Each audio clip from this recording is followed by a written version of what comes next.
Assalamualaikum warahmatullahi wabarakatuh. Perkenalkan, saya Reva Asna Ramadhani dengan NIM G00255152 dan saya berasal dari kelompok B4 atau SGD 14. Di sini saya akan menjelaskan mengenai anatomi dari organa genitalia feminina. Kemudian di sini ada alur dari perjalanan oosit, dimulai dari ovarium sampai akhirnya nanti di kavum uteri. Nah, jadi yang pertama itu di ovarium terlebih dahulu, nanti bakal terjadi ovulasi. Si oosit sekunder nantinya akan dilepaskan dari folikel the graft ke rongga peritoneum. Terus nantinya setelah dilepas bakal ditangkap sama fimbriae. Nah, fimbriae nanti bakal kayak mendorong oosit buat masuk ke tuba uterina.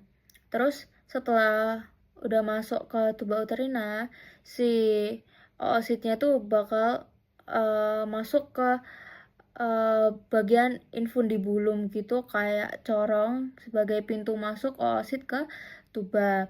Terus setelah itu bakal lanjut ke bagian ampula. Di ampulanya itu nanti oosit bakal bergerak ke lumen ampula yang lokasi yang sering terjadi fertilisasi itu.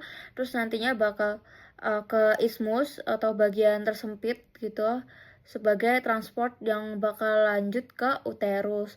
Terus setelah ke uterus lanjut ke pars intramuralis yang bakal nembus ke dinding uterus, terus baru akhirnya nanti bermuara di kavum uteri.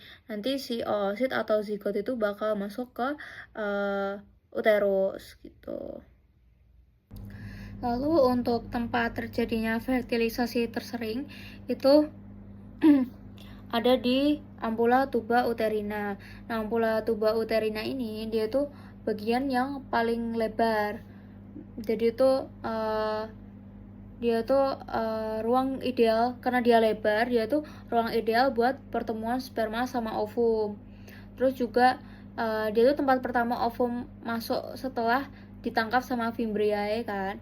Terus silia sama peristaltiknya tuh optimal gitu, jadi membantu pergerakan dan pertemuan dari sperma dan juga ovum. Terus di ampula tuba uterina ini tempatnya tuh mendukung buat secara nutrisi dan juga pH-nya. Terus ampula tuba uterina itu punya ketebalan lapisan otot polos di dinding ampulanya gitu. Jadi biasanya proses fertilisasi itu terjadi di lumen ampula. Lalu untuk fornix posterior, jadi kenapa fornix posterior itu penting secara klinis? Karena fornix posterior itu paling dekat sama kavum peritoneum. Terus juga dindingnya tuh tipis dibanding fornix yang lain. Jadi aksesnya tuh paling gampang ke rongga peritoneum lewat vagina.